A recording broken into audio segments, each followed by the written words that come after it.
Welcome back to American Roots. Today I wanted to take the time and plant the seeds that we picked out yesterday. I also want to show you how I regenerate green onions in the garden. And I thought maybe I would trellis up that cucamelon plant. I had Boots and Bounty contact me and tell me that that cucamelon plant was going to get out of control. So I thought what I would do is, I don't have any experience growing cucamelons. This is my first year I actually happened to see them.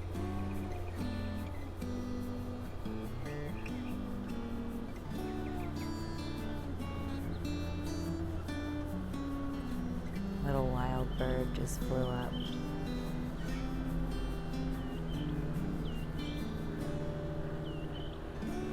So as I was saying, I saw cucamelons as a starter and I jumped on it. There was like 3 left on the shelf and I thought I've got to have one.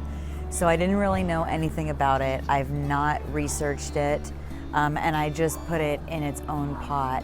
Knowing it needed to be trellised, I put some bamboo stakes in it, but that's very short term. So I thought today maybe what we would do is go over and trellis that cucamelon. Let's get started. Grab a couple things.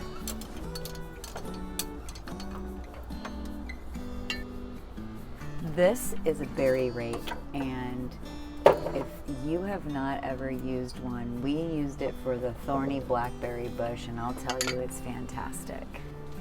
Grab some clips for the trellising. Grab a pair of gloves. This is how I do my green onions. I just store them in water and then we're gonna go put them in the ground. So let's walk over to the onion bed. This thing is great. If you don't want to stick your hand in there, you just need to make a little space for it to go, and that's all you have to do.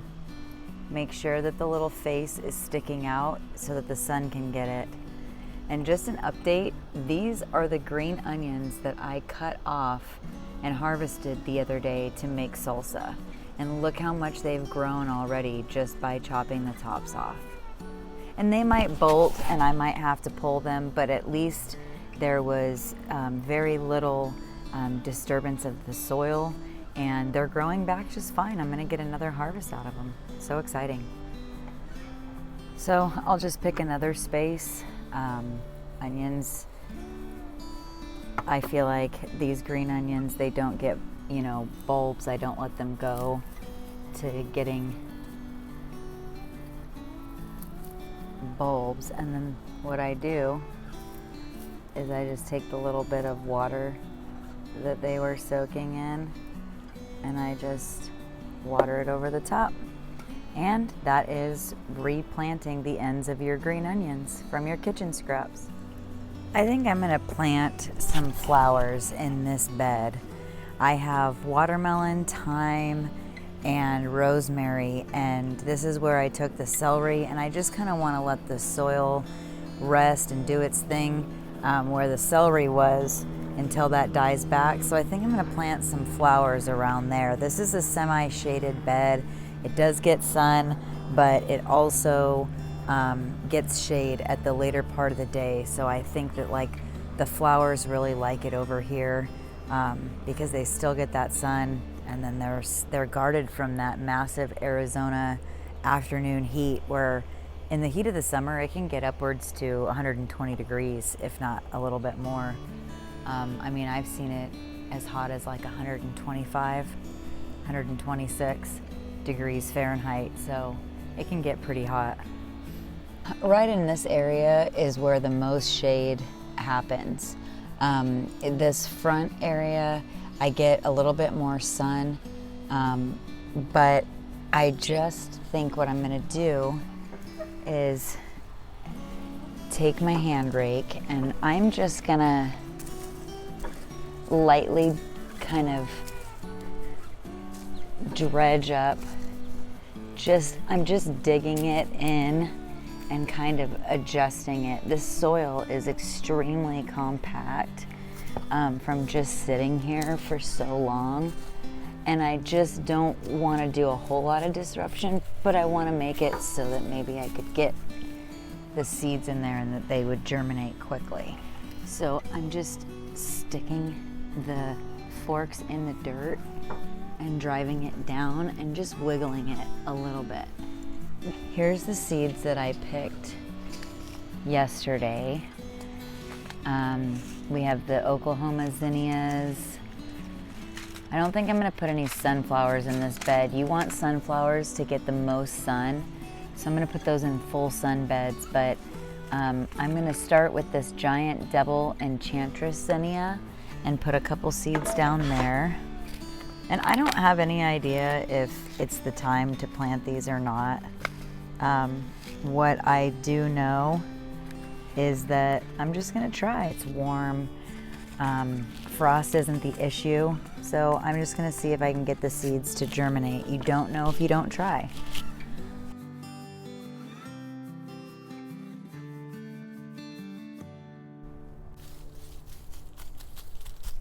I'm gonna plant these Oklahoma zinnias back here, and I'm just sticking the forks right in the ground. I'm not digging, I'm not pulling anything up. I'm just literally sticking them in the ground. And this is a good time to pull out any grass or anything that you have. I'm gonna cover them with mulch. So I planted zinnias here, here, and in the back. The front were the giant double enchantress, and in the back were the Oklahoma mixed colors. So I'm gonna cover it with mulch and we're gonna water it and see what it does.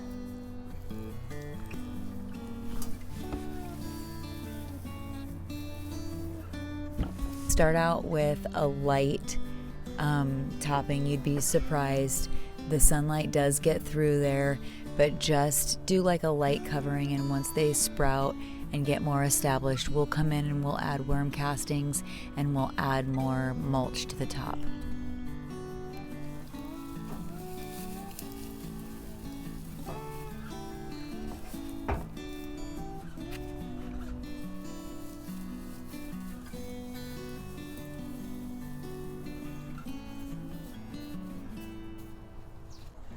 When I'm done with my seeds that I need in the pack, I fold them over twice because they're less likely to fall out of the package if they're folded over twice. So that's how I put them back into that photo storage container. And then that way I also know when I have opened ones because I see the flaps. So now looking through what we had left, we have the evening sun sunflowers, the citrus sunflowers, and the lemon queen. So we just need to find a place to put those. Full sun. And my predicament is that where my tomatoes are, that was where my sunflower bed used to be. But the tomatoes have overtaken it, and there isn't really any room for any sunflowers. So I need to kind of find a new space.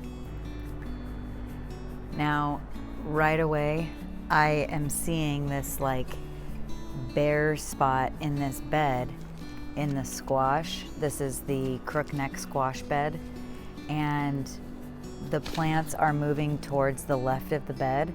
So I would think I could put a sunflower right in that space. Right or wrong, I'm gonna try. So I think I'm gonna do this evening sun flower in there.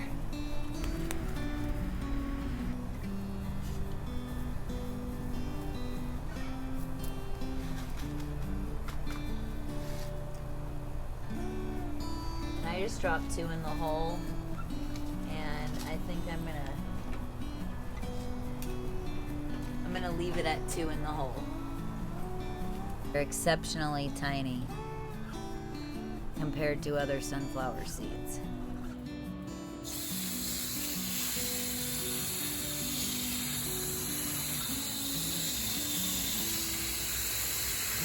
I have a sunflower growing in the potato bed, and I think I'm gonna put one right here. This is the cantaloupe bed, This cantaloupe plant is just about done. It is got one melon left on it.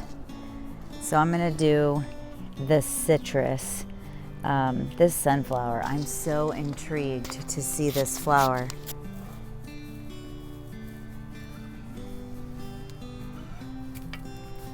And I just can't help myself. I think I gotta do two.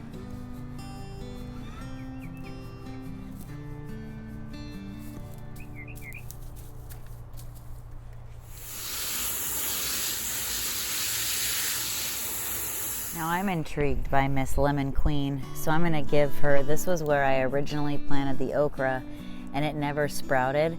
So I'm gonna go ahead and see if I can't get Lemon Queen to maybe sprout right here. I'm gonna plant her in two different spots. There's the seeds.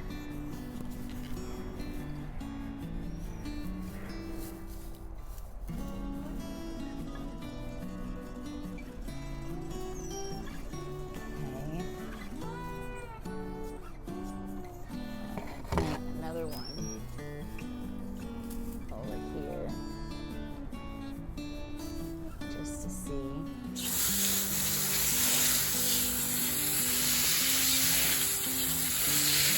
So the varieties that we planted today, we did the citrus sunflower, we did the lemon queen,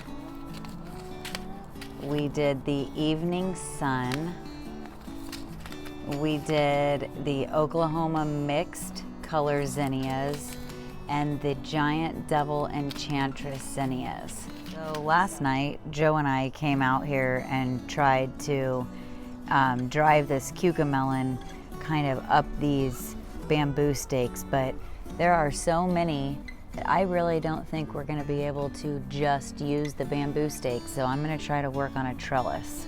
So I've looked around the yard and I think I wanna use two of these. I think I want to try to overlap them almost like a dome. So I'm gonna run to Home Depot. I think I'm gonna take you with me so you can see where they are.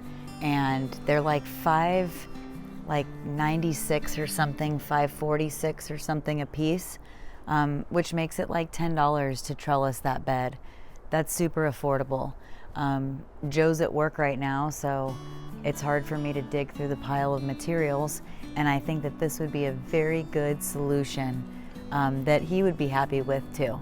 So the way I see it in my mind, I'm gonna write it down and then let's head to Home Depot.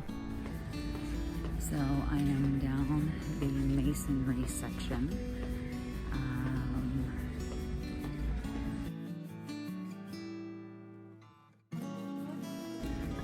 Now, normally this is the one I want, the mason ladder, but they're out.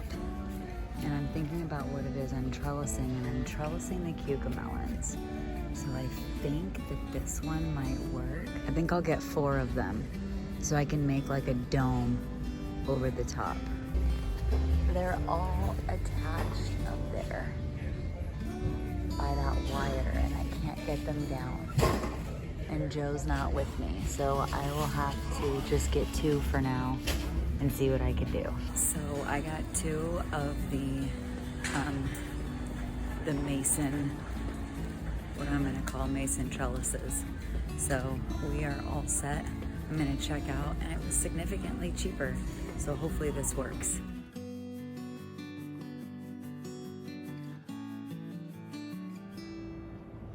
So this was really simple, very simple. And I took one side, I actually really like this solution. I took one side, I stuck it into the dirt, I flipped it all the way up over and brought it all the way down on the other side. So it kind of looks like a hot air balloon. It's super cute. And what I'm gonna do now is I'm gonna work on kind of pinning up the cucamelon offshoots onto the trellis. And I think I'm gonna use the same clips that I used when I was doing the bamboo.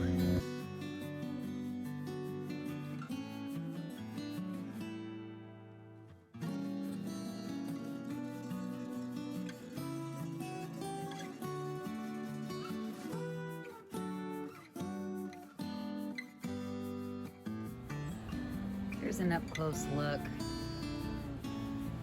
And Boots and Bounty, you were right. This thing was out of control. I hadn't really given it an up-close look. I just kind of put it in there and I thought, oh, I'll get to that later. And that's really why comments are so helpful, because I think that it's why two heads are better than one, because I just honestly didn't even give it two thoughts. Hadn't had the experience to give it any thought, and that kind of led me to this. And now I trellised it all up, and I think it's gonna do much better. It seems like it doesn't mind the heat either. That's what's crazy. So crazy. I had to get out of the sun. It's so hot. Well, thank you for taking the time to spend the morning planting seeds with me, going over to Home Depot, getting a trellis. I'm really looking forward to seeing how that cucamelon does now that we've trellised it up. Until next time.